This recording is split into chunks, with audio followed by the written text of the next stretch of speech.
आज हम टॉपिक पढ़ने वाले हैं औद्योगिक क्रांति, जैसे अपन बोलते हैं इंडस्ट्रियल रिवॉल्यूशन। एमपीपीएससी मेंस मुख्य परीक्षा 2019 यानी कि ओल्ड पैटर्न का जो सिलेबस कहलाता है उसके अंतर्गत यह दिया हुआ है। पेपर 1 का यह हिस्सा कहलाता है। एक महत्वपूर्ण टॉपिक है, हालांकि मुख्य परीक्षा में इसमें क्वेश्चन आए हैं थोड़ी से कम। मुश्किल से इसमें आप देखेंगे तो 2 या 3 बार ही इसमें क्वेश्चन आए हैं, ज्यादा बार क्वेश्चन नहीं आए हुए हैं। वो क्वेश्चन क्या रहे हैं? फॉर एग्जाम्पल, पहली बात तो औद्योगिक क्रांति से आप क्या समझते हैं? ठीक, ये क्वेश्चन आया था 2014 में। क्या समझते हैं इसके कारण?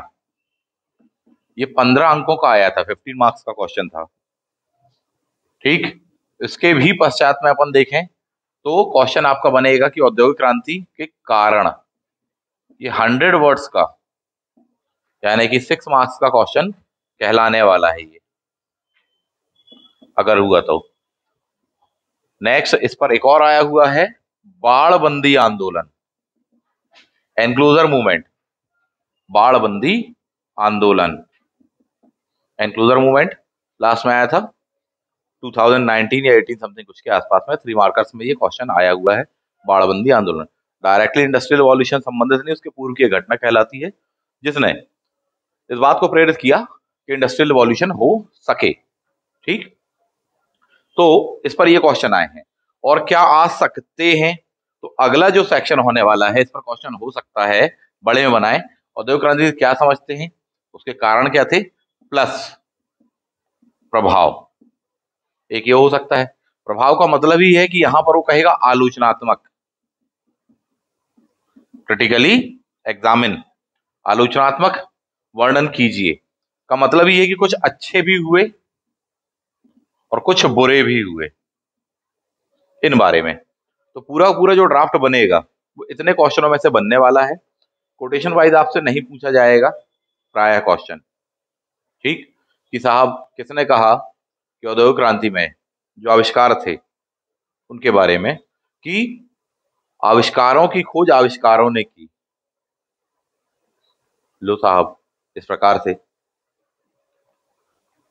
क्या क्लियर? तो इस टाइप से कि बोले सिंडर का कोटेशन कहलाता है, तो नहीं आएगा क्वेश्चन, जहां तक मुझे लगता है इस क्वेश्चन नहीं बनेगा। तो एक ये टॉपिक है, आपको सिलेबस में दिया हुआ है, पढ़ लीजिए। कम से कम समय सीमा में अपन उसको तैयार करने का प्रयास करेंगे यहाँ पर। चलिए, तो आ जाते हैं मुद्दे पर। इन 4 धारणाओं के अकॉर्डिंग आपको तैयार करना चाहिए, ऐसा मेरा मानना है। ठीक, एक कोटेशन और, कि यदि अंग्रेजों को भारत की लूट से धन ना मिला होता तो औद्योगिक क्रांति के प्रमुख आविष्कार इत्यादि समंदर में फेंक दिए गए होते। किसका कथन है? वो भारतीय है। ठीक, बात करेंगे अभी अपन इस पर भी, देखते हैं। तो अपन को इन एस्पेक्ट पे तैयार करना है। पहली बात, औद्योगिक क्रांति क्या है। दूसरा पॉइंट, कारण क्या है, ठीक, जिस पर ही क्वेश्चन। तीसरा, प्रभाव। तो बहुत सीधा सीधा सा बनने वाला है आपका ये। एक एक करके देख लेते हैं। औद्योगिक क्रांति क्या है, टाइमलाइन देख लें सबसे पहले तुम, और उसके अकॉर्डिंग इसको बनाने का प्रयास करें। 18th सेंचुरी में, कीवर्ड्स क्या क्या हैं उनको ध्यान रखना। 18th सेंचुरी में, 18वीं शताब्दी में, इसका मतलब ही होता है कि 1750 के बाद, कहां पर, इंग्लैंड में जो घटना होने वाली है, अपन उसको क्या बोलेंगे अभी, इंडस्ट्रियल रिवॉल्यूशन करके बोलेंगे। कब से माना जाता है? बोले 1750 के बाद। ठीक, 1750 के बाद। यही वजह अपन सीधा सीधा बोल देते, बोले इतना लंबा कौन लिखता रहेगा सर, सीधा सीधा 18th सेंचुरी में, पहला पॉइंट। दूसरा, कहां पर? इंग्लैंड में। इंग्लैंड में हुए वे परिवर्तन या उन परिवर्तनों से, इंग्लैंड में हुए वे परिवर्तन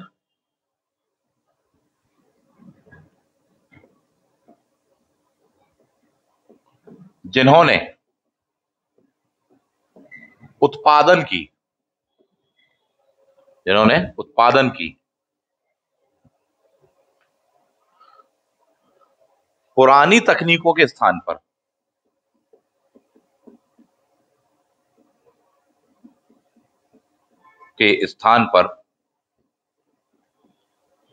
पुरानी स्थान पर नहीं आएंगे ऑब्वियसली, आधुनिक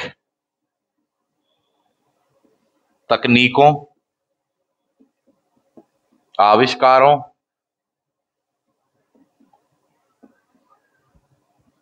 कारखाना प्रणालियों,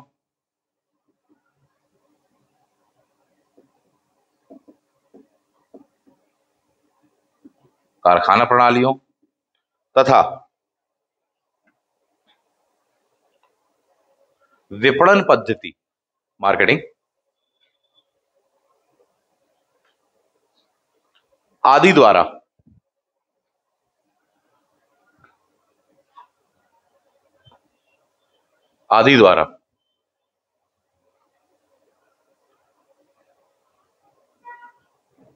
उत्पादन में वृद्धि की।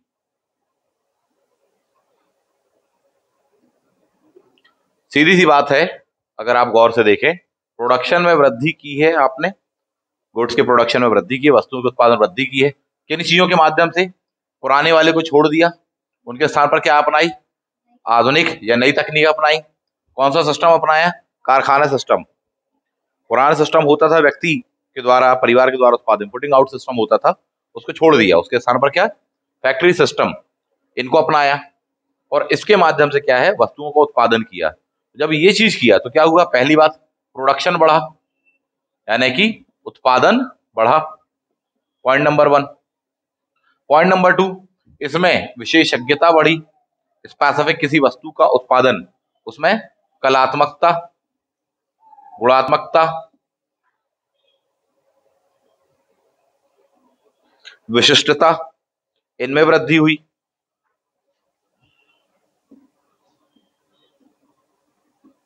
अधिक प्रोडक्शन हुआ जब, तो मांग भी अधिक होने लगी। प्रोडक्शन बढ़ा तो मांग भी बढ़ने लगी।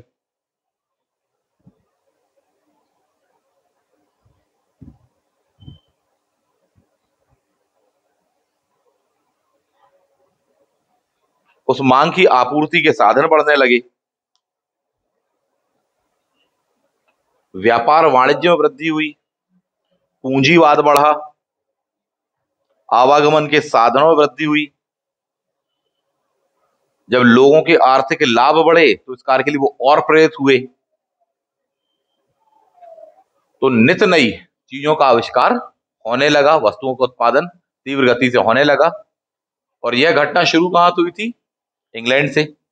लेकिन बाद में 19वीं सेंचुरी में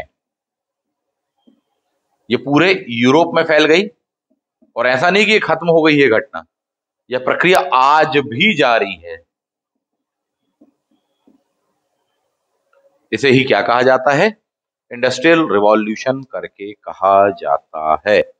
बिल्कुल सीधी सी बात तो ये है। इसके और भी कुछ प्रभाव हुए, सामाजिक क्षेत्र में, राजनीतिक क्षेत्र में, आर्थिक क्षेत्र में, तकनीकी क्षेत्र में, वैश्विक परिप्रेक्ष्य में काफी बदलावों को इसने जन्म दिया। नई नई अवधारणाएं, वैचारिकताएं, नए नए कॉन्सेप्ट इत्यादि हमें देखने को मिलते हैं। अर्थात इससे सब प्रभावित हुए, एक एक व्यक्ति। घटना हुई इंग्लैंड में, प्रभावित होने वाला वर्ग आपको भारत में भी मिलेगा। तो हर कोई इससे प्रभावित हुआ है। और इसका एक सीधा सा प्रभाव बताएं, इंडस्ट्रियल रिवॉल्यूशन के कारण ही जितनी वस्तुओं का उत्पादन होने लगा, उत्पादन बढ़ा, सर्वसुलभ हो गई वस्तुएं, और वही वस्तुएं आज हमारे चारों ओर हैं। और वो सबके सिस्टम से बनी है, आधुनिक मशीनों, आधुनिक तकनीकों से ही बनी है, फैक्ट्री सिस्टम के माध्यम से ही बनी है। जब उससे बनी तो कुशलता भी बढ़ी, उसमें विशेषज्ञता भी बढ़ी, उसकी कीमत, प्राइजेस वगैरह भी कम हुई। और हम सब उन्हीं वस्तुओं से घिरे हैं, उन्हीं वस्तुओं का उपयोग करते हैं। जिस कुर्सी पर आप बैठे हैं वो उसी की देन है सब, जिस पेन का आप उपयोग कर रहे हो वही उसी की देन है, जो शूज पहने आप वह उसकी देन है साहब। हर चीज उससे प्रभावित हुई है साहब। यही वजह है कि ऐसी घटना जो कि बहुत ही बड़े वर्ग को प्रभावित करती है, एग्जामिनर उसको पूछता है, यह चीज क्या कहलाती है?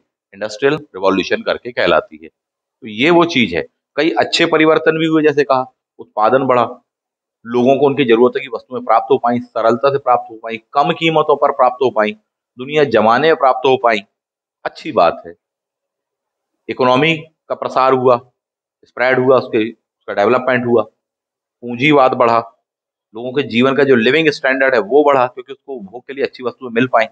लेकिन कुछ नेगेटिव भी हुए होंगे। फॉर एग्जाम्पल, कारखाना सिस्टम, तो कारखाने मजदूर चाहिए तो मजदूरों का शोषण बढ़ा, बाल श्रम भी बढ़ा होगा, व्यक्ति भागम भाग की दौड़ में आ गया होगा, तो कुछ नकारात्मक प्रभाव भी आए होंगे, पॉल्यूशन बढ़ा। तो इसका मतलब है कि सामाजिक, आर्थिक, राजनीतिक, पर्यावरणीय, तकनीकी, मानवीय जीवन, वैचारिक इत्यादि क्षेत्रों में नकारात्मक प्रभाव भी देखने को मिले। सभी क्षेत्रों में सामाजिक तनाव बढ़ा। आर्थिक क्षेत्र बोले तो आर्थिक असमानता में वृद्धि हुई। तो सामाजिक, आर्थिक, राजनीतिक क्षेत्र में ऐसे देश जो कि इंडस्ट्रियल रिवॉल्यूशन में आगे रहे वो सिरमौर बन गए। अन्य जो पिछड़े देश थे उनको दबा सके, उपनिवेश इत्यादि वगैरह की स्थापना, उनका शोषण। तो सारे प्रभाव हुए हैं, पॉजिटिव भी और नेगेटिव भी। तो कल को पूछेगा आपसे प्रभाव के संदर्भ में, इन बातों को ध्यान रखना। क्लियर? तो ये है इंडस्ट्रियल रिवॉल्यूशन और ये है उसके आगे के ऑस्पेक्ट। अब बात आती है वहां पर कि सर लिखना है अपन को, कम से कम शब्दों में लिखना है, तो क्या लिखोगे साथी? आप सीधा सीधा उठाकर लिखना, वहां जब डेफिनेशन लिखने की बात आए, ये कीवर्ड। कौन सी सेंचुरी? 18th century. कहां पर? इंग्लैंड। तकनीक में हुए परिवर्तन, जिसमें पुराने के स्थान पर आधुनिक। और क्या चीजें? कारखाना प्रणाली, फैक्ट्री सिस्टम, इसकी जान है, ध्यान रखना। ये सबसे महत्वपूर्ण वर्ड है यहां पर। कौन सा सिस्टम? Factory system. नवीन तकनीक, नए संसाधन, चाहे वे धात्विक हो, चाहे तकनीकी हो, चाहे ऊर्जा के हो, चाहे मानवीय संसाधन इत्यादि के संदर्भ में नवीनतम संसाधनों का उपयोग करके क्या हुआ? प्रोडक्शन बढ़ाया गया, विशेषज्ञता उसमें बढ़ाई गई, स्पेशलाइजेशन उसमें लाया गया। इस घटना को ही क्या कहते हैं?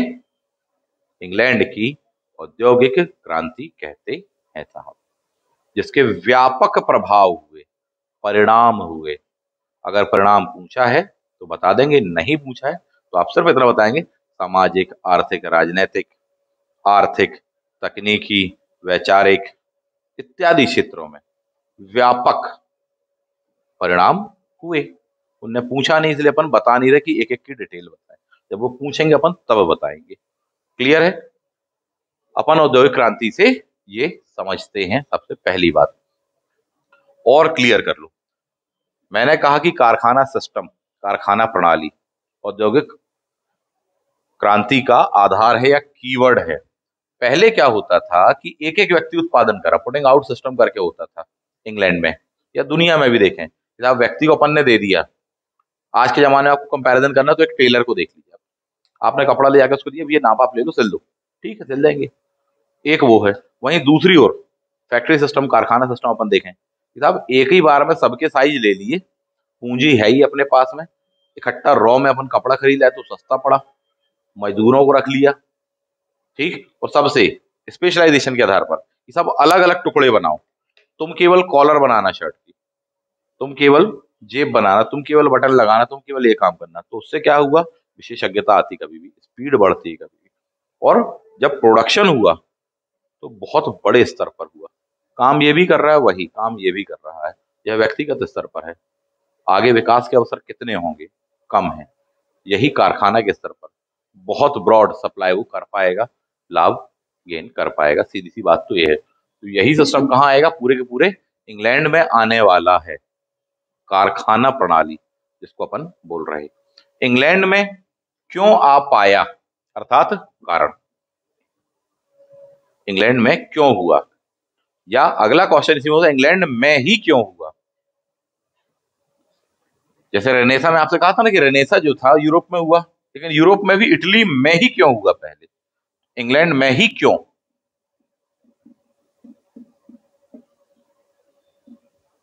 ये क्वेश्चन ये भी हो सकता है।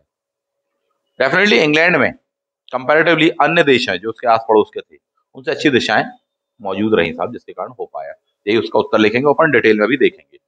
पहले अपन आते हैं कारणों पर कि क्या ऐसे चेंजेस वगैरह आए हैं, ऐसे क्या कारण रहे हैं। इंडस्ट्रियल रिवॉल्यूशन के। इसमें कई चीजों ने भूमिका निभाई है। यदि कारणों के बारे में हम बात करें तो सबसे पहला आप शुरुआत कर लीजिएगा कृषि से। इंग्लैंड में इंडस्ट्रियल रिवॉल्यूशन के पहले एग्रीकल्चर रिवॉल्यूशन हो चुकी थी, कृषि क्रांति। क्या हो चुकी थी? कृषि क्रांति। इस पर क्वेश्चन आया इसलिए बता रहा हूं। ये जो क्वेश्चन है ना, बाड़बंदी आंदोलन, वो यही है। 18वीं सेंचुरी के इंडस्ट्रियल रिवॉल्यूशन के पहले इंग्लैंड में कृषि क्रांति हुई थी। ठीक, अर्थात जो व्यक्तिगत स्तर पर छोटे छोटे खेतों में खेती करने के बजाय लोग बड़े स्तर पर खेती करने लगे थे। एग्रीकल्चर के नए नए उपकरणों का आविष्कार किया जा चुका था। उससे प्रोडक्शन क्या हुआ? बढ़ा। जब वो प्रोडक्शन बढ़ा तो डेफिनेटली लोगों की चाह भी बढ़ी उस प्रोडक्शन को और बढ़ाने की, बोले और प्रॉफिट चाहिए। ठीक, उसी के अनुरूप इंग्लैंड में भूमि स्वामित्व को लेकर परिवर्तन करना पड़ा कि साहब अब लोगों को चाहिए बड़े खेत, क्योंकि उनके पास में मशीनें हैं। उनको चाहिए बड़े खेत। बोले हमारे पास जो मशीन है उसमें तो हम कम समय में बहुत बड़े स्थान पर कर देंगे। तो ये होने लगा। बीजों में भी सुधार किया उन्होंने। जैसे कि आपके यहाँ बीजों में जब सुधार किया तो आपने उसको ग्रीन रिवॉल्यूशन कहा। उनके यहाँ पर एक किसका हिस्सा है उस जमाने में? फसल सुधार किया उन्होंने। आधुनिक उपकरण आए उनके पास में। राजनीतिक आर्थिक स्वामित्व जमीनों का जो क्षेत्र है उस पर भी बदलाव किया। इस घटना को ही क्या कह रहे हैं? कृषि क्रांति। उनमें से एक चीज कहलाती है बाड़बंदी आंदोलन। जब डिमांड ये बढ़ने लगी जमीनों की, वहां पर कौन से? एग्रीकल्चर लैंड की, नॉट दी अर्बन एरिया। तो वहां पर यह हुआ कि साहब लोग खेती करने को तैयार हैं, डिमांड कर रहे हैं, लेकिन उनको चाहिए कि स्वामित्व हमारा हो जमीनों का। जमीनें बिखरी हुई हैं।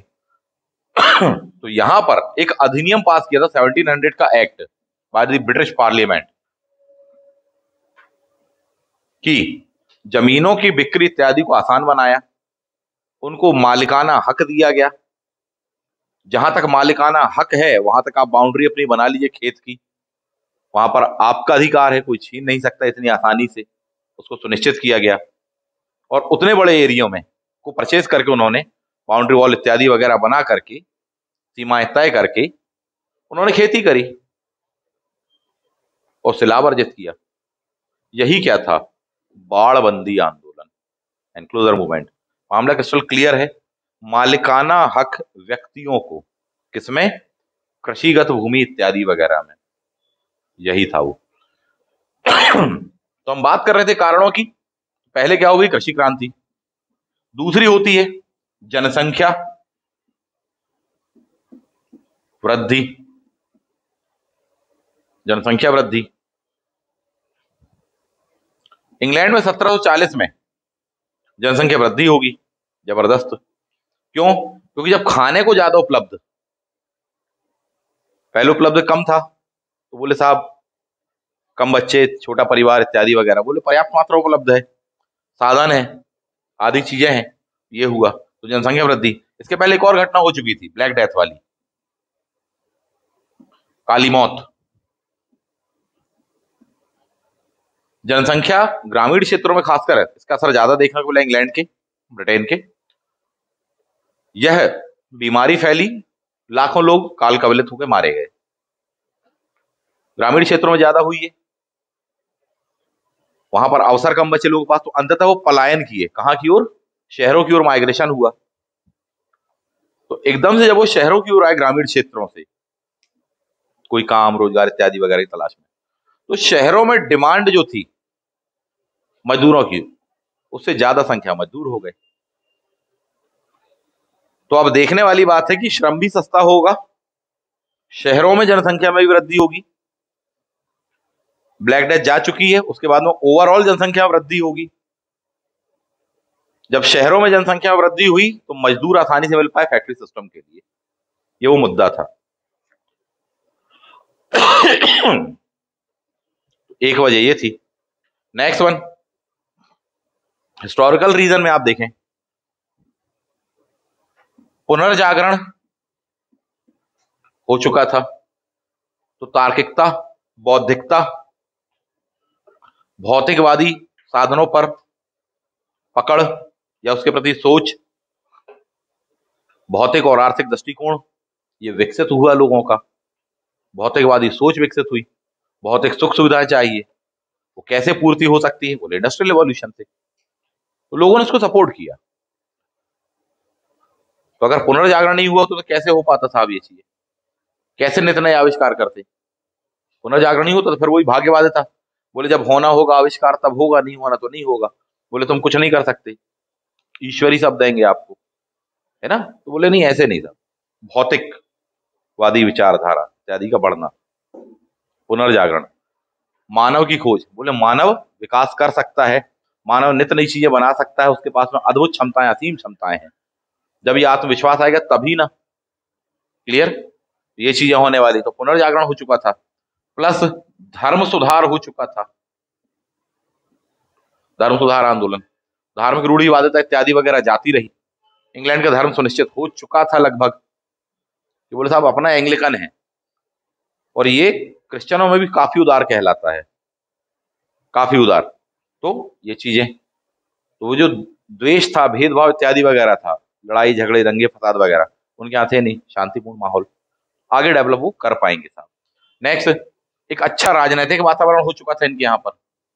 फॉर एग्जाम्पल 1688 में वहां पर राजनीतिक लोकतांत्रिक संस्थाओं का विकास, जो आपने पिछली क्लासेस में पढ़ लिया। क्लियर, गौरवपूर्ण क्रांति जो आपने कही, रक्तहीन क्रांति, ठीक, लोकतांत्रिक क्रांति, जो भी आप कहना चाहे। तो एक अच्छा राजनीतिक वातावरण था, जनप्रतिनिधियों के हाथ में शासन था और वे कह रहे थे कि हाँ सर वह कार्य करें अपन जिससे जनता का फायदा हो। गौर से देखें तो इंग्लैंड में एक राजनीतिक एकीकरण था कि वो एक हैं, इससे इंग्लैंड का राष्ट्रवाद डेवलप हुआ, उनकी देखा देखी बाकी जगह पर भी डेवलप होगा। हालांकि इस चीज की जो सुनामी है वो नेपोलियन बोनापार्ट लाएगा बाद में, लेकिन वो चीज फिर भी आ चुकी थी इंग्लैंड में, ब्रिटेन में, कि साहब अपने लिए, अंग्रेज लोगों के लिए, ब्रिटिशर्स के लिए राष्ट्रवाद, नेशनलिज्म ये आ चुका था। आपने इतने बार पढ़ा होगा भारत में कि बोले साहब इनको पकड़वाने के लिए इसने मुखबरी करी, भारतीय क्रांतिकारियों को, भारतीय नेताओं को, इनके लिए इसने मुखबरी करी। कभी अंग्रेजों में पढ़ा है कि किसी अंग्रेज ने रिश्वत ली हो, उसका नाम आपने इतिहास में पढ़ा हो, तो उसने भारतीयों को राज सौंप दिए हो? कभी गौर किया इस बात को? जब आपने इतने नाम पढ़े, बोले तात्या टोपे को इनने फंसवा दिया, मुखबरी कर दी। क्लियर, आजाद की मुखबरी इनने कर दी साहब जी, भगत सिंह की मुखबरी इनने कर दी। क्लियर, सिराजुद्दौला का जो सेनापति था वो इनसे जाके मिल गया, क्लाइव फ्लाई फलाना ढेकाना। कभी आपने पढ़ा इस टाइप से कि साहब अंग्रेज कोई हो ऐसा कि बोले इसको रिश्वत दी, पैसे खिलाए और उसने उनकी मुखबरी कर दी, उनके राज खोल दियो भारतीयों के सामने? कभी पढ़ा आपने? ये बहुत बड़ी वजह थी साहब, तो आपको पढ़ने को कम ही मिलेगी। तो एक वातावरण कहाँ आप गौर से देख रहे हो, कहाँ अच्छा है इंग्लैंड, यही वजह अपन आगे इसको कंक्लूड क्या कर देंगे, इंग्लैंड में इसीलिए हुई। तो दो आंसर अपन एक साथ लिख रहे हैं और समझ रहे हैं, लिख भले ही ना रहे हो। पहले की क्रांति के कारण क्या थे, तो कारण ये थे, और दूसरा क्वेश्चन का आंसर ये है कि इंग्लैंड में ही क्यों, तो बोले ये वातावरण कहाँ था, इंग्लैंड में ज्यादा सुलभ था इसीलिए। क्लियर, अगला है ज्योग्राफिकल रीजन, भौगोलिक कारण। भौगोलिक कारण, इंग्लैंड की ज्योग्राफी ने इस बात को बहुत सपोर्ट किया इंडस्ट्रियल रिवॉल्यूशन के लिए। पहली बात तो मुख्य भूमि से यूरोप से अलग है।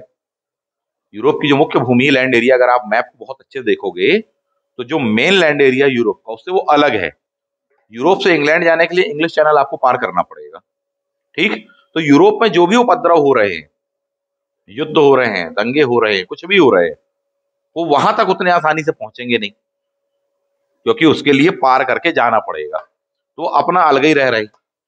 पॉइंट नंबर 1, तो ज्योग्राफिकल रीजन, तो वहां की अशांति से, झंझटों से, साफ शब्दों में बचे रहे कौन, इंग्लैंड।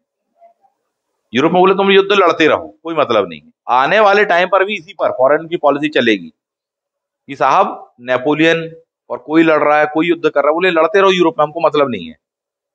इंग्लैंड का रास्ता जाता है इंग्लिश चैनल से, इंग्लिश चैनल के ठीक पहले पड़ने वाला है आपका बेल्जियम इत्यादि वगैरह, और बोले अगर कोई लड़ते झगड़ते वहां पहुंचा तो हम यही समझेंगे अगला कदम कहाँ रखने वाले हो, इंग्लैंड में।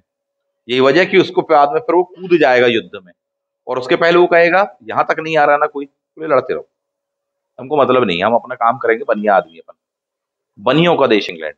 यही वजह है कि यूरोप का कॉकपिट पूछेगा आपसे, वो यही वजह थी कि आप कभी को मैप देखोगे तो उन एरिया पर जो कि इंग्लैंड के बिल्कुल ठीक पास में है, जहां से आने का रास्ता है, उन एरियो पर अगर किसी ने आक्रमण किया तो इस बात को यही समझा जाएगा कि ब्रिटेन यानी इंग्लैंड पर हमला है,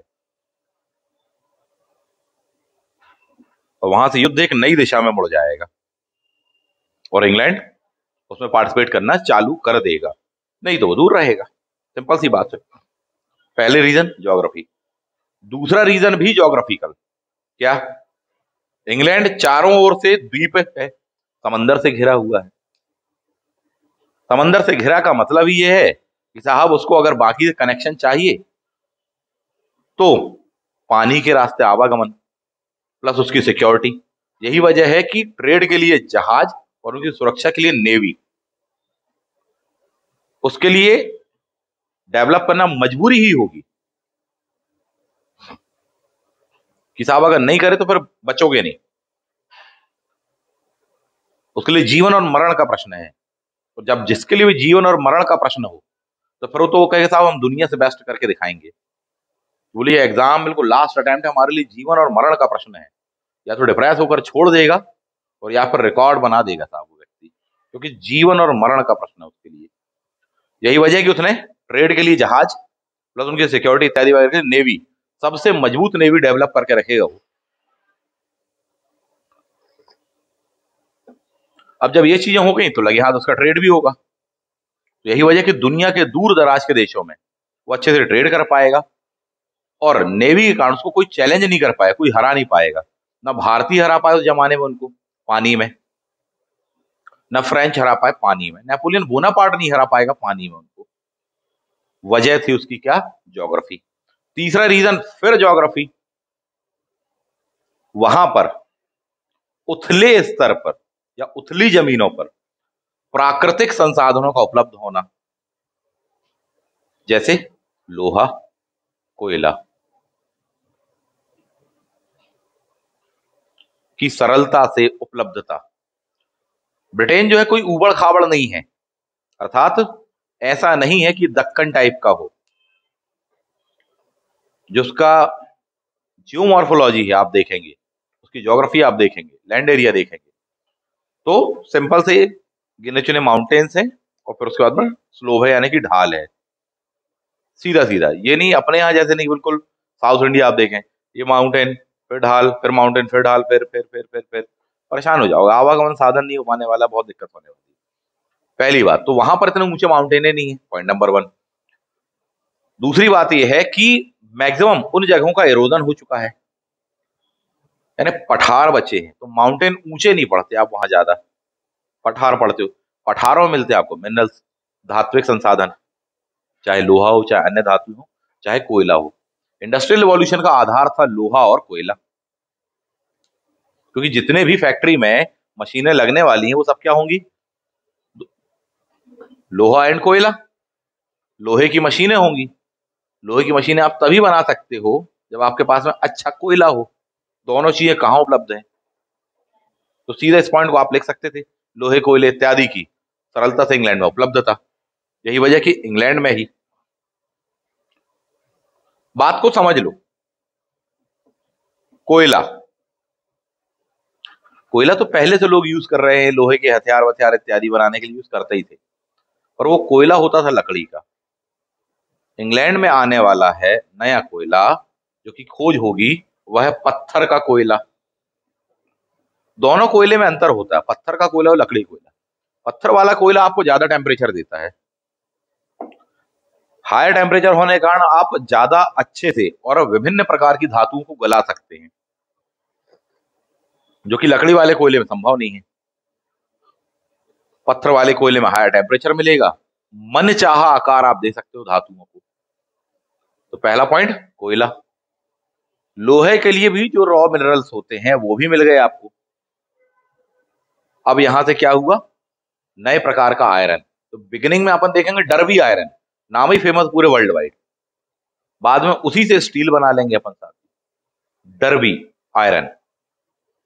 ये सब आसानी से उपलब्ध कहां हो गए अपन को, ये भी एक कारण है करके। क्लियर। इसके अलावा व्यापारवाद, वाणिज्यवाद, बैंकिंग सिस्टम, अन्य आर्थिक संस्थाओं का विकास पर्याप्त मात्रा में वहां हुआ था, यह भी एक कारण है। हेडिंग बनाकर लिखो, कम से कम 15 कारण हो चुके हैं अभी तक। सिर्फ हेडिंग लिख दोगे तो 100 शब्द हो चुके हैं आपके। ज्वाइंट स्टॉक कंपनियां वहां बन चुकी हैं, वहां पर नित नए बैंक बन चुके हैं, उनका डेवलपमेंट हो चुका है। इन सब ने फाइनेंस किया इंडस्ट्रियल रिवॉल्यूशन को। नेक्स्ट वन, अगला महत्वपूर्ण कारण, भारत तथा अमेरिका जैसे उपनिवेशों की लूट से प्राप्त धन और पूंजी।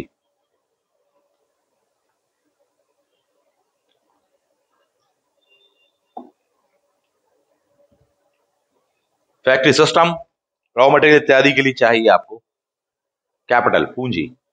वो तो थी नहीं इनके पास में। हालांकि वो कहते हैं हमारे पास पहले से बहुत दबा गड़ा हुआ खजाना था, हमको कहीं से लेने की जरूरत नहीं थी। भारत से तो हमने जो कुछ भी लिया वहीं भारत ही में ज्यादा खर्च हो गया। भारत से लिए 100 रुपए और हमने डेवलपमेंट के लिए भारत से खर्च करे 200 रुपए, कहाँ से। तो ये उनका मत है। वास्तविक बात यह है कि जिस जमाने में इंडस्ट्रियल रिवॉल्यूशन हो रही है 1750 के बाद में, 1750 कह लो, 60 कह लो, 70 कह लो, ये तभी शुरू हुई जब भारत और अमेरिका जैसे उपनिवेशों से भरपूर लूट मिली इनको।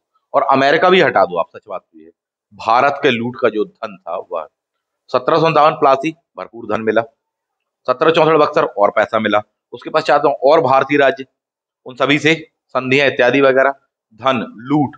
ये जो धन था, जो हजारों वर्षों में भारत ने अपने खून पसीने की कमाई से कमाया था, वो शिफ्ट होने वाला कहां, उस लूट के माध्यम से इंग्लैंड। अब पैसा है, कैपिटल है, क्यों नहीं कर लेंगे अपन इंडस्ट्रियल रिवॉल्यूशन। भले योग्यता कम भी होगी ना तो भी काम कर जाएगा आदमी जिसके पास में धन संसाधन होगा। एक गरीब आदमी पढ़ लिख कर सारी तैयारी इत्यादि वगैरह कर रहा है, सारी चीजें हैं, वहीं दूसरा एक अमीर आदमी जिसका बच्चा अयोग्य है, निकम्मा है, पर करोड़ों अरबों रुपए हैं, मेन सिटी में अपन कोई मॉल खरीद लेंगे, दुकान डाल लेंगे, कुछ कर लेंगे, चल जाएगी, चलेगी, चलता ही है, 4 नौकर रख लेंगे। योग्यता की उतनी जरूरत नहीं है जितनी अधिक जरूरत पूंजी की। वो पूंजी कहां से मिली, तो भारत जैसे उपनिवेश की जो लूट थी उसके बल पर ही वहां पर क्या हो पाई, औद्योगिक क्रांति। एक और चीज है, नित नए आविष्कार।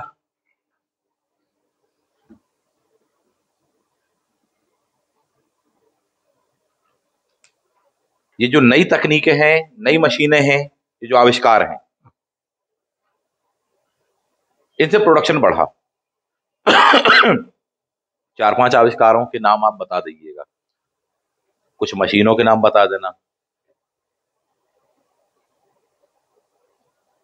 कुछ नाम आप बता देना ट्रांसपोर्टेशन के, यातायात साधनों के, नहरों के, कुछ ऐसे नाम बता देना, अभी उस पर बात कर रहे हैं। तो for example flying shuttle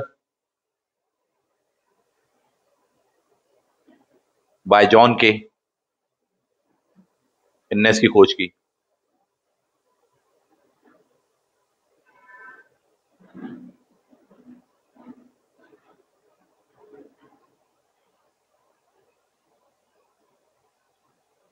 next one,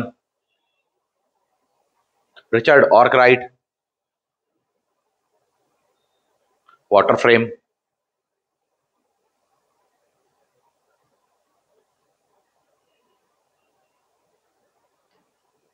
Crompton mule, यानी म्यूल की, म्यूल मशीन बाय क्रॉम्पटन।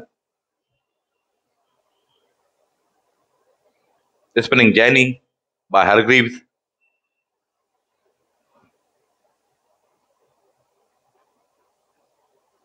भाप वाला इंजन,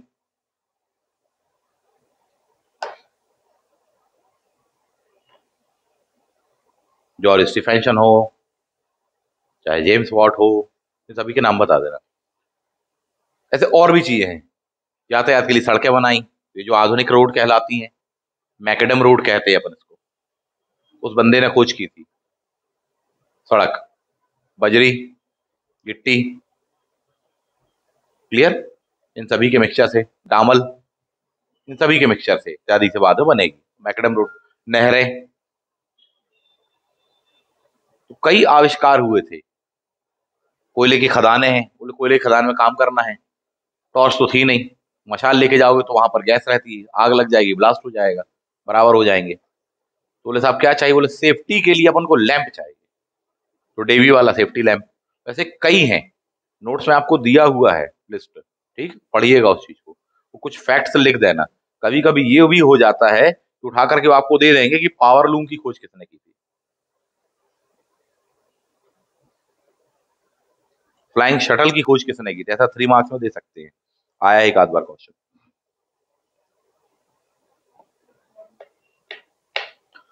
ठीक, तो बोले इन सब आविष्कारों के कारण भी वह आसान हो पाया।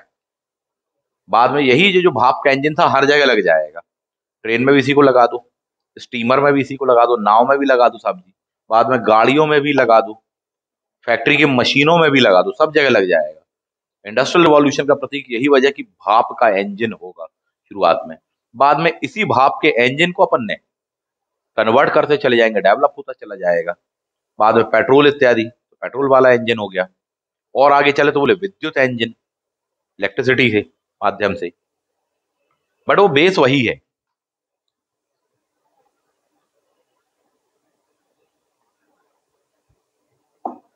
प्रतीक क्या था, इस बात को ध्यान रखना, ये लिख देना।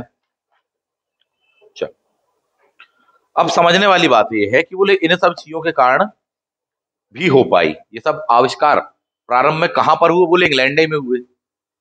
यही वजह कि इंग्लैंड में इंडस्ट्रियल रिवॉल्यूशन हो पाई, और ये शुरुआत में इंग्लैंड में हुआ, बाद में बाकी दुनिया जमाने में पहुंचे। यही वजह है कि इंग्लैंड में ही शुरुआत हुई इसकी, ऐसा करके। इसकी आलोचनात्मक व्याख्या एक और हो सकती है। एक बहुत ही फेमस विद्वान है भारत के, रजनी पाम दत्त, आरपी दत्त जी, उनकी बहुत ही फेमस बुक कहलाती है आज का भारत इंडिया टुडे। उसमें उन्होंने बिल्कुल साफ साफ लिखा है कि साहब यदि भारत की लूट से अंग्रेजों को धन ना मिलता ना, तो ये सब जितनी भी मशीनें, आविष्कार, यंत्र वगैरह बता रहे हैं, ये उठाकर समंदर में फेंक दिए गए होते, क्योंकि इन सब चीजों के लिए पूंजी चाहिए, धन चाहिए। वो कहां से मिला इनको, एक ही जगह से मिला। सीधी बात यह है, भारत की लूट की कीमत पर इंग्लैंड में इंडस्ट्रियल रिवॉल्यूशन हुई, सीधी बात तो ये है। क्लियर है, तो ना केवल धन मिला बल्कि अन्य संसाधन भी मिले। फॉर एग्जाम्पल कच्चा माल चाहिए, बोले मिल जाएगा, कहां से, भारत से, लूट के ले जाओ। बोले उस कच्चे माल से जब पक्का माल बना लिए तो उसको खपाने के लिए बाजार चाहिए, वो भी कहां मिलेगा, उपनिवेशों में। तो यही वजह है कि बोले भारत के साथ में अन्य किसी देश के कंपनी, संस्था इत्यादि वगैरह को ट्रेड करने नहीं दिया जाएगा। 1947 तक आप देखेंगे यही व्यवस्था मिलेगी। बोले साहब केवल हम ही लूटेंगे और खाएंगे, दैट इज अंग्रेज। ये सब सुविधाएं ना होती तो इनके यहाँ इस मात्रा में इंडस्ट्रियल रिवॉल्यूशन ना हो पाती, ये वर्ल्ड के सिरमौर बन जाते साहब जी, ये संभव नहीं था। वो किसकी कीमत पर, भारत की कीमत पर हुआ। ये चीजें भी हैं। एक बात और भी थी कि ऐसे आविष्कार तो फिर कहा जाए कि कुछ कुछ अन्य यूरोपियन देशों में भी हुए, बात वो सही है, लेकिन यहां पर एक बहुत ही फेमस बात थी कि आविष्कारों का आविष्कार हुआ।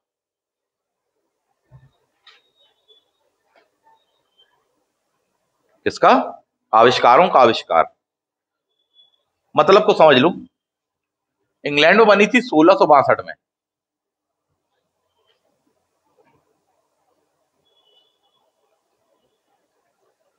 रॉयल सोसाइटी,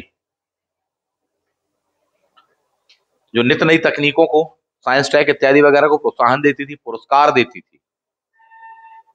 इसी टाइप के मॉड्यूल पर आपके यहाँ पर बनेगी बंगाल वाली एशियाटिक सोसाइटी, बोले अच्छी अच्छी चीजें उनको प्रोत्साहित देंगे, और उन्होंने अपने केवल हिस्टोरिकल को दिया, खुद के यहाँ साइंटिफिक, टेक्निकल इत्यादि वगैरह चीजों को दिया। तो ये संस्था थी साहब। तो जब कोई व्यक्ति आविष्कार कर रहा है तो उसको प्रोत्साहन मिला इन संस्थाओं के माध्यम से। ये संस्था काफी अच्छे से काम कर रही थी कंपैरेटिवली अन्य यूरोपियन कंट्रीज। यही वजह है कि जिन्होंने आविष्कार किया उनको और आगे आविष्कार करने हैं, और भी नित नई चीजें उनको और बेहतर बनाना है, उनके लिए प्रोत्साहन था, धन इत्यादि वगैरह की व्यवस्था थी, स्कॉलरशिप थी। आविष्कारों का आविष्कार, इंडस्ट्रियल रिवॉल्यूशन आविष्कारों का आविष्कार था, सिंडर का कोटेशन कहलाता है। मामला क्लियर? तो ये कुछ कारण हैं जो आपको बताए, और भी कारण आपको दिए हुए हैं, पढ़ लीजिएगा। मामला क्रिस्टल क्लियर है? कम से कम 15 से 20 कारण तो यूं ही हो गए बातों ही बातों में, आराम से लिखेंगे। यही वजह है कि जब ये क्वेश्चन आया था तो 300 वर्ड्स का आया था। आप इससे समझते क्या है प्लस कारण, तो इससे कारण को इतने कम नहीं है, ब्रॉड है। जितनी देर आपने सुना अभी सिर्फ एक सिंगल टाइम सुनने पर आप कम से कम 12-15 कारण लिख देंगे कि सर सामाजिक कारण ये, आर्थिक कारण ये, राजनीतिक कारण, तकनीकी कारण ये, वैज्ञानिक कारण ये, वैचारिक कारण ये, भारत से संबंधित कारण ये है। आप उठाकर लिख देंगे, आपको पकड़ में आने लग जाए। केवल हेडिंग बस अपन ने ड्राफ्ट किया है, इतनी सी बात है, इस बात को समझिएगा। तो इंग्लैंड की औद्योगिक क्रांति के कारण प्लस इंग्लैंड में ही क्यों हुई, क्योंकि उसके यहाँ एक अच्छा वातावरण, चाहे पॉलिटिकली बात करो, चाहे इकोनॉमिक बात करो, चाहे कुछ कहो। उसके यहाँ पूर्व में हुई क्रांति, 1688 वाली क्रांति हुई, उसके पहले यूरोप में हुआ पुनर्जागरण वगैरह भी, धर्म सुधार आंदोलन, ये सब चीजें कहीं ना कहीं रिलेट हो रही थी इस चीज से जाकर के, इंडस्ट्रियल रिवॉल्यूशन से। अब इसमें एक टफ चीज है, ठीक, एक टिपिकल चीज है थोड़ी सी, कि ये जो आविष्कार हुए ना, इन पर क्वेश्चन आता है, और उन आविष्कारों को याद रखने में थोड़ी सी दिक्कत जाती है कई बार। फॉर एग्जाम्पल एक एक करके बताते चलो। प्रमुख आविष्कार, फ्लाइंग शटल, इनकी लिस्ट बना लेना, और जो बोल रहा हूं बहुत गौर से सुनना। Flying shuttle,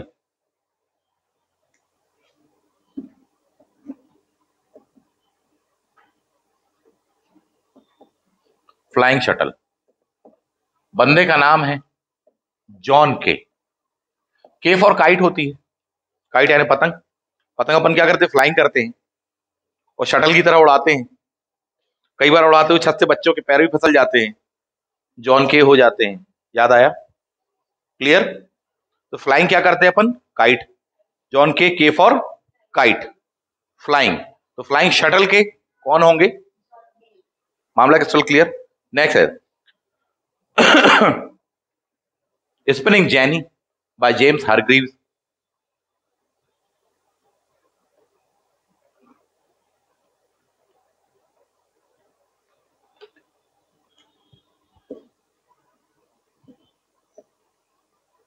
Greaves, James Hargreaves, जैसे जेम्स जैसे ग्रीव्स, जेनी, स्पिनिंग जेनी।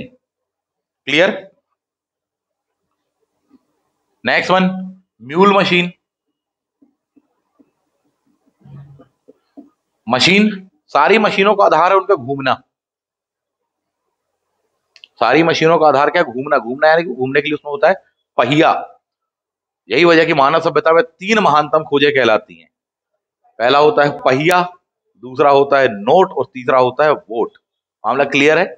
चलिए, पहिया, पहिए वाली एक मशीन उस जमाने से लेकर आज तक फेमस, जिसका पंखा अपने यहां लगा है, Crompton, Crompton fan. Mule machine by Crompton, ये वही है बंदा। ठंडी हवा का झोंका एडवर्टीजमेंट, क्रॉम्पटन।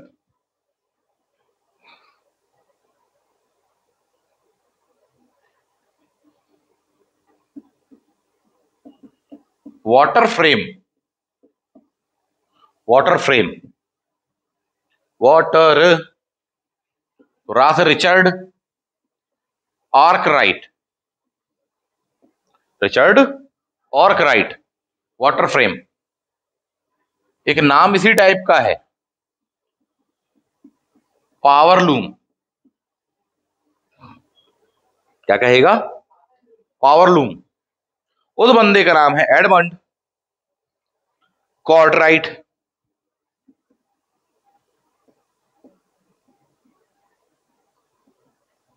बच्चे फंस जाएंगे, अपन कंफ्यूज हो जाएंगे, रिचर्ड आर्कराइट की एडमंड कॉर्डराइट। ठीक, एडमंड को गौर से देखो, ऐसा लगता है जैसे लिखा है डायमंड। डायमंड को काटते हैं अपन, और उसको राइट तरीके से काटने के लिए बहुत पावर चाहिए, क्योंकि प्रकृति का सबसे कठोर पदार्थ है।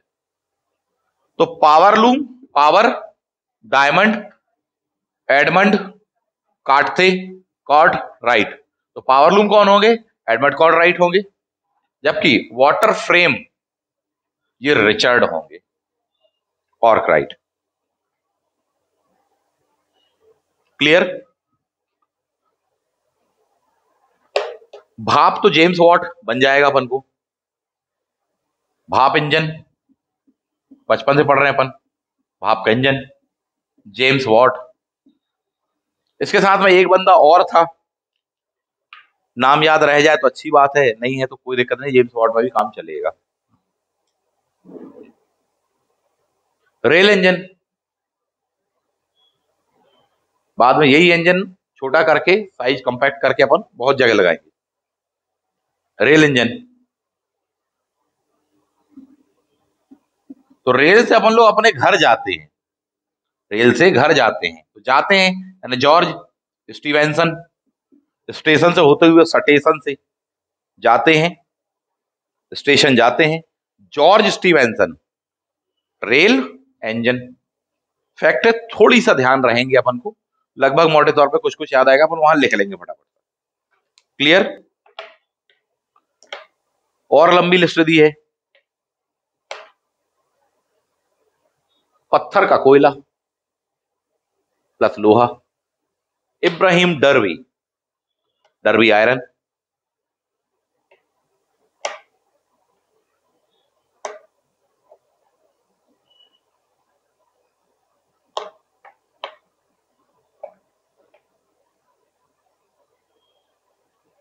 सेफ्टी लैंप, डेवी का,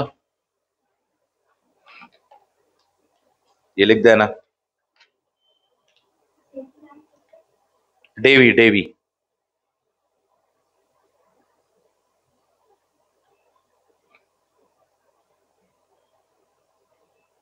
नेक्स्ट, सड़क में McAdam,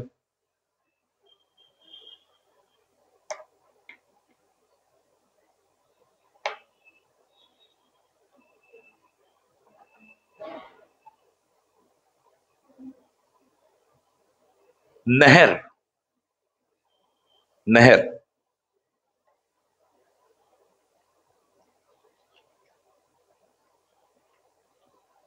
Duke of bridge water,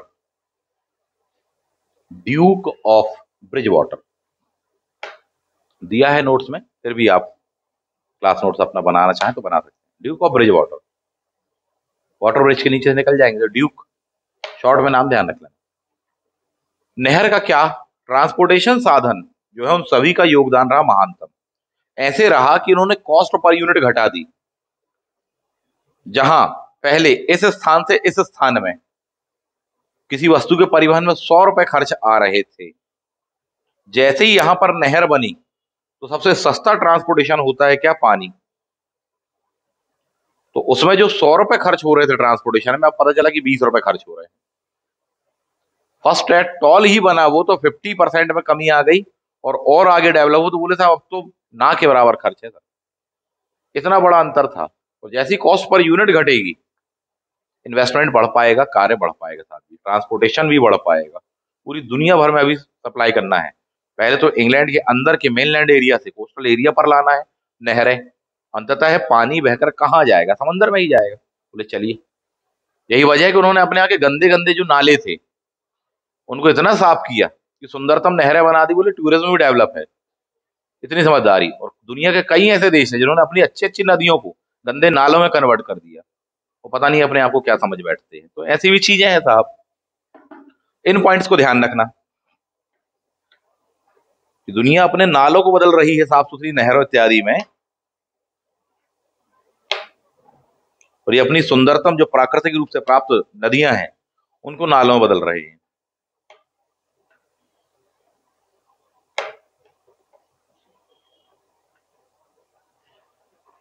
तो ये आप लिख सकते हैं। संचार क्रांति, 2-3 पॉइंट। मोर्स कोड तो सुना ही होगा।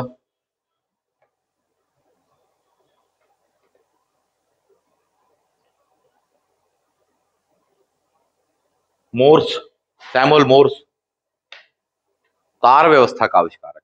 तार, फास्ट आप उससे मैसेज भेज सकते हैं। तार। मॉडर्न डाक सिस्टम 1840 में आता है इंग्लैंड में। एक निश्चित पैसे या धन के माध्यम से एक निश्चित दूरी तक अपने पत्रों को भेज सकते हैं। इन सबका योगदान था। और उसके बाद भी ये व्यवस्था आगे तक चलती थी। तो ग्राहम बेल आ जाएंगे 1876 में, तो टेलीफोन ही आ जाएगा। आज भी कितना बड़ा कम्युनिकेशन का योगदान है, चाहे शिक्षा हो, चाहे व्यापार हो, चाहे कुछ भी हो साहब। तो ये सब चीजें प्रेरित की।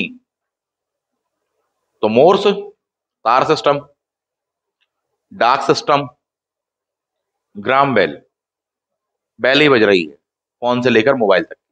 मामला क्रिस्टल क्लियर है। तो इन सब ने तो ऐसे ध्यान रखने का प्रयास करना कि साहब ये चीजें हुई, इनके कारण वहां पर औद्योगिक क्रांति हो सकी। ठीक। परिणाम के बारे में बात करें, हेडिंग वेडिंग देख लेना साहब। अच्छे परिणाम भी हो, बुरे परिणाम भी हुए। हेडिंग देख लेते अपन। आर्थिक, सामाजिक, राजनीतिक, वैचारिक दिया है नोट्स में। आर्थिक में व्यापार वाणिज्य इत्यादि वगैरह और बढ़ा, उत्पादन बढ़ा। लेकिन बुरी बात क्या है? आर्थिक असमानता बढ़ी। आर्थिक असमानता बढ़ी। अच्छी बात है कि बोले उत्पादन बढ़ा, इत्यादि बढ़ा, फैक्ट्री सिस्टम बढ़ा, तो बोले अर्बनाइजेशन बढ़ा, शहरीकरण बढ़ा। बुरी बात है कि माइग्रेशन हुआ। और बुरी बात है कि शहरों में लोगों का शोषण हुआ, चाहे वो गरीब मजदूर हो, चाहे वो बाल श्रमिक हो, चाहे वो महिलाएं हों। संबंधों में गिरावट आई। शहरीकरण की इन समस्याओं को अपन आज भी फोकस कर रहे हैं, फेस कर रहे हैं। ग्रामीण क्षेत्र, संयुक्त परिवार, शहर में आया अपन कैसे हो गए। कई अनेक बुरी चीजें बढ़ी, क्राइम बढ़ा, अपराध बढ़ा, अप्राकृतिक चीजें बढ़ी, अनैतिकता बढ़ी। बहुत सारी चीजें होने वाली। कुछ आर्थिक में आएंगी, कुछ सामाजिक में आएंगी साहब। ठीक। एक और शहरों में इंडस्ट्रियल सिस्टम बढ़ा, पूंजीपति डेवलप हुए, बड़े बड़े फैक्ट्री बने। दूसरे ओर ग्रामीण क्षेत्र के जो उद्योग थे, जो अपन कहते हैं कुटीर उद्योग, वो नष्ट हुए। इंग्लैंड के भी नष्ट हुए और उन्होंने हमारे यहाँ के भी नष्ट करवाए। 19th सेंचुरी में आप यही पढ़ते हो साहब, भारत के उद्योगों को नष्ट करवाएगा ताकि भारतीय बाजारों पर कब्जा किया जा सके साहब। ये चीजें हुई। कुछ अच्छी चीजें भी हुई तो फिर बुरी भी हुई हैं, उसी मात्रा में हुई हैं। यह आलोचनात्मक उसमें आएगा। सामाजिक, जनसंख्या वृद्धि हुई साहब। पहला, नए सामाजिक वर्गों का उदय। पुराने जमींदार इत्यादि वगैरह होते थे, आप बोले पूंजीपति वर्जुआ वर्ग इत्यादि आ गए, तो नए वर्गों का उदय, सामाजिक परिवर्तन। व्यक्ति के जो संबंध है उनमें परिवर्तन आ गया। परिवारों में परिवर्तन आया। मानवीय संबंधों में प्राय गिरावट ही आई है। इस बात में कोई दो मत नहीं, सभी जानते हैं, इस बात को सहमत है प्राय कि ग्रामीण क्षेत्रों की अपेक्षा शहरी क्षेत्रों में मानवीय संबंधों में गिरावट आई है। व्यक्ति डिप्रेशन इत्यादि के शिकार हुआ है। और यही वजह है कि आत्महत्या की दर ग्रामीण क्षेत्रों की अपेक्षा शहरों में ही अंततः वो व्यक्ति इतना भौतिक होते होते टूट जाता है साहब जी, कि वो खुद को ही तलाशने लग जाता है कि मैं कहाँ गया, मेरा मूल चरित्र कहाँ गया, है ना। तो नैतिक जीवन, कहीं ना कहीं सांस्कृतिक परिवर्तन आए, रहन सहन, खान पान, पहनावा इत्यादि सब। बोले ग्रामीण क्षेत्र में ये पहन रहे थे, मतलब शहर आके। ठीक। चलो, जब ये हुआ, शोषण हुआ, तो उसके लिए आंदोलन भी हुआ। बोले श्रमिकों ने किया, तो साम्यवादी अभी क्रांति आने वाली साथी। बच्चों के लिए बाल श्रम को लेकर नए संगठन बनेंगे, डिमांड होगी, अधिनियम बनेंगे, कारखाना अधिनियम बनेंगे, बाल श्रम निषेध वाला भी आएगा। यही होगा ना। महिलाओं ने भी डिमांड करी, तो महिला आंदोलन की शुरुआत हुई, उनके समानता, उनके सशक्तिकरण इत्यादि वगैरह को लेकर। तो ये चीज जो है वैचारिक परिवर्तन में एक सबसे खास कहा जाएगा इन्हीं वर्गों का, चाहे महिलाओं के संदर्भ में हो उनका सशक्तिकरण, चाहे बच्चों का यानी बाल श्रम हो, चाहे व्यक्ति के अधिकार हो, चाहे पर्यावरण पॉल्यूशन इत्यादि वगैरह को लेकर मामला हो, और श्रमिकों यानी गरीबों का जो शोषण होता है फैक्ट्रियों में, उसको लेकर के पूंजीपति कर रहे हैं। अंततः विचारधारा आई क्या? साम्यवादी, वैज्ञानिक समाजवाद। अंततः क्या आएगा? वैज्ञानिक समाजवाद, जिसके जनक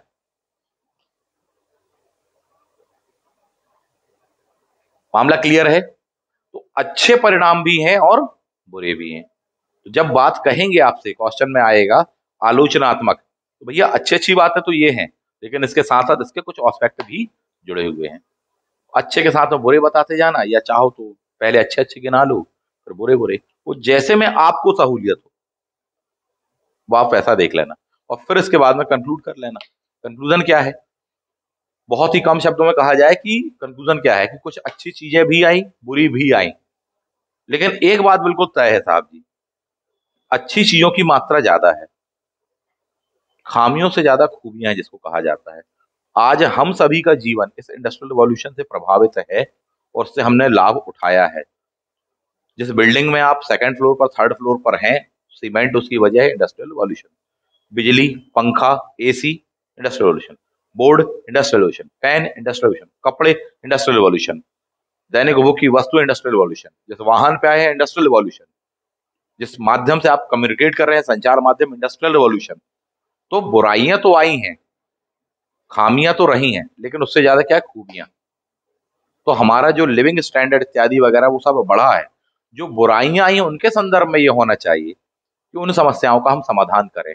पॉल्यूशन फैलाया है तो समेटें, हमारी जिम्मेदारी है।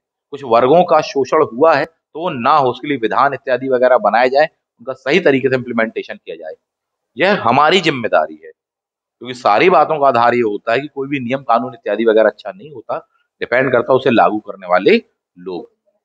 सारी बातें तो ये हैं। तो औद्योगिक क्रांति से दुनिया का सभी वर्ग प्रभावित हुआ है, बड़े ही सकारात्मक रूप से हुआ है। यद्यपि इसके कुछ नकारात्मक परिणाम भी हैं, जिनके समाधान की तब से आज तक कोशिश की जा रही है, और यह तभी संभव होगा जब सब मिलकर, मामला किसको क्लियर है, केवल अपने अच्छे सोच ले बस मात्र से क्या हो जाएगा, सब कंक्लूड कर देना, बात क्लियर है अपन को। तो सीधी बात, बैलेंस यहाँ पर यही है कि साहब आपने बुराइयां भी बताई, कमियां भी बताई कि इसमें ये समस्या चुनौती उत्पन्न हुई, ठीक है, सही बात है, लेकिन उसकी मात्रा जितनी है उससे कंपैरेटिवली इनकी मात्रा ज्यादा है। कुछ इस प्रकार से करके कंक्लूड कर देना। तो ये था आपका टॉपिक, इंडस्ट्रियल रिवॉल्यूशन। कोई बात समझ में ना आई हो तो पूछ सकते हैं।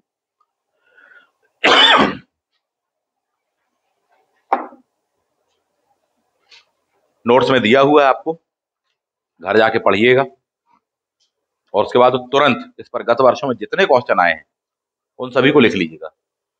1 से 2 रजिस्टर अपने बना लो आंसर राइटिंग प्रैक्टिसिंग के लिए, क्योंकि बहुत ज्यादा समय है नहीं आपके पास में कि आप भारी भरकम टेस्ट सीरीज और सब कुछ करते रह जाओगे, कुछ नहीं है अभी। आप तो बस लिखना चालू करो, उससे आपको जबरदस्त एडवांटेज मिलेगा। मैं तो कह रहा 1 रजिस्टर बना लो आप, केवल 150-200 समथिंग पेजेस का सिर्फ 1 रजिस्टर बना लो बस। आप बहुत ज्यादा फैलाव ना करो, और डेली जितना पढ़ रहे हो उसको आप लिखना चालू कर दो। लिखना अर्थात पहले पूरा पढ़ लिया, टॉपिक पढ़ लिया, 1 घंटे में पढ़ लिया ना, अब उसके जाकर क्वेश्चन निकालो गत वर्ष में क्या क्या है, और सीधे उन क्वेश्चनों के आंसर आप तो लिख लो, डेट वाइज लिख दो अपने मन से, बिना देखे, बिल्कुल बिल्कुल एक शब्द नहीं देखना, झांक कर मत देखना, इतनी ईमानदारी रखना, ये कर लो। और फिर सप्ताह के एंडिंग में फिर यही काम करना। इस वीक में मैंने पिछले 6 दिनों में ये पढ़ा हुआ है, ये क्वेश्चन की प्रैक्टिस मैंने की, अब फिर से उन्हीं क्वेश्चनों को एंडिंग पर आप दोबारा लिख लो, आपकी जबरदस्त राइटिंग स्किल डेवलप हो जाएगी साहब जी। आप खुद ही कमियां अपनी ढूंढने लग जाओगे, आत्मनिर्भर भारत का निर्माण कर डालोगे। मामला क्लियर है, शुरुआत यहां से करो, इसके बाद में भी है तो फिर मुझे चेक कराइए, मैं बताऊंगा। क्लियर है, मिलते हैं नेक्स्ट क्लास में। थैंक यू, जय हिंद।